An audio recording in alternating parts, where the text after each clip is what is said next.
Salut, c'est Rainbow Wildflowers. Alors aujourd'hui je vais vous parler de la menthe poivrée. Alors dans un premier temps je vous parlerai des usages plutôt médicinaux de la menthe poivrée.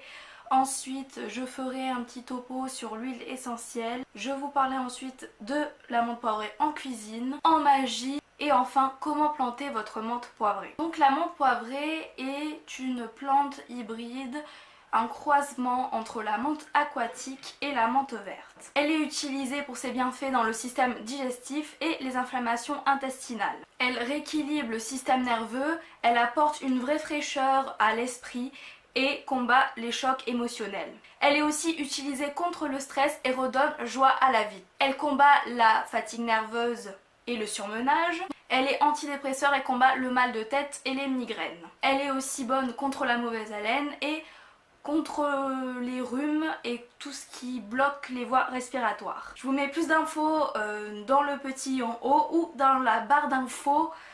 Comme ça vous pourrez plus vous renseigner par rapport aux propriétés médicinales de la menthe poivrée. L'huile essentielle est utilisée contre les bleus et les piqûres d'insectes. Il suffit que vous mettez quelques gouttes mélangées à de l'huile végétale comme l'huile d'olive ou l'huile de tournesol pour vous l'appliquer directement sur la piqûre ou sur les bleus. Elle agit également contre les migraines et les maux de tête, la nausée et les mal de transport, et aussi la fatigue et la concentration. Encore une fois, je vous laisse les infos en barre d'infos pour plus vous renseigner sur l'huile essentielle de la menthe poivrée. Alors, dans les civilisations antiques comme les Égyptiens, les Grecs ou les Romains, ils s'en servaient évidemment à des fins médicinales comme on les a évoquées auparavant. Ils s'en servaient aussi pour purifier et pour parfumer les plats et les pièces.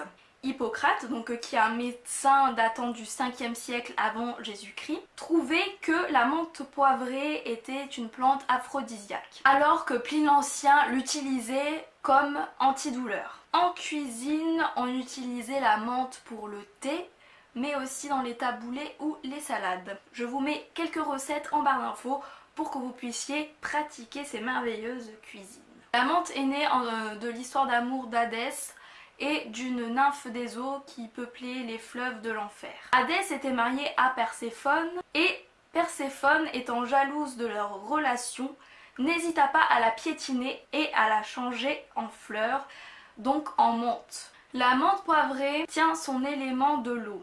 Elle est de l'élément de l'eau. Donc ses pouvoirs magiques vont refléter les pouvoirs de l'eau.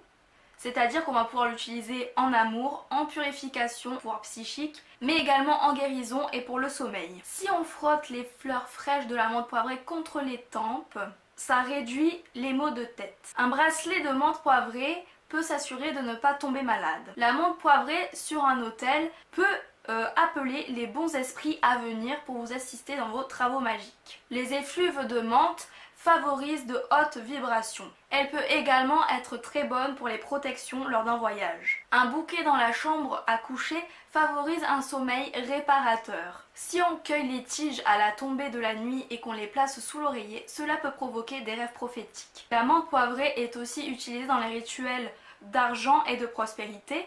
Il suffit pour ça de placer quelques feuilles de menthe poivrée dans votre sac ou dans votre porte-monnaie, là où vous rangez votre argent. Il est donc utilisé dans les sorts, les rituels et les charmes de purification et de guérison. Mais elle a aussi un grand pouvoir purificateur, donc on peut purifier un objet, une pièce, mais aussi une personne. Donc on peut les utiliser dans les sachets, en infusion, dans les bains et en encens et huile essentielle. Alors maintenant, comment planter la menthe poivrée? Donc j'ai moi-même planté une menthe poivrée récemment. Donc ce que vous faites, c'est que si vous n'avez pas de jardin, parce que moi je vais expliquer pour ceux qui n'ont pas de jardin, c'est-à-dire ceux qui habitent en appartement et du coup qui veulent avoir un jardin magique sur leur balcon. Donc ce que vous faites, c'est que vous prenez un pot ou un bac et vous d'abord ce que vous vérifiez dans un premier temps, c'est regarder au fond du pot s'il y a bien des trous. C'est vraiment important qu'il y ait des trous pour que l'eau puisse s'évaporer et que les racines ne se noient pas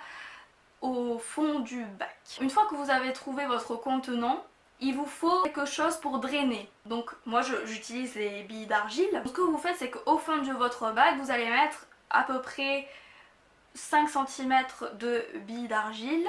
Et ensuite vous allez recouvrir de terreau. Donc moi j'utilise le terreau universel pour la menthe poivrée. Vous allez recouvrir de terreau et vous vérifiez avec votre menthe poivrée, quand vous l'avez acheté chez un pépinier, tout ça, vous vérifiez la hauteur de la plante. Et donc après vous la désempotez du pot dans lequel vous l'avez acheté et vous coupez les racines pour qu'elles puissent bien s'intégrer à sa nouvelle terre, et vous recouvrez avec de la terre. Vous pouvez bien tasser aussi l'ancienne terre et la mélanger avec la nouvelle pour bien qu'elle s'incorpore avec la nouvelle. Et une fois que vous avez fini de planter, du coup vous rincez abondamment. Alors la menthe, elle doit se planter toute seule parce elle développe plein de racines et du coup c'est une plante qui a besoin d'espace. Donc c'est vraiment important de la planter vraiment toute seule. Au niveau de l'arrosage, vous l'arrosez tous les 2-3 jours et vous l'exposez mi-ombre. Donc mi-ombre, c'est-à-dire une partie de la journée à l'ombre et une partie au soleil. Voilà, cette vidéo est terminée, j'espère qu'elle vous aura plu. Je suis un petit peu malade, désolée pour cette vidéo si vous ressentez que je n'ai pas assez d'énergie. J'espère quand même que ça vous aura plu et je vous dis à bientôt pour une prochaine vidéo. Salut!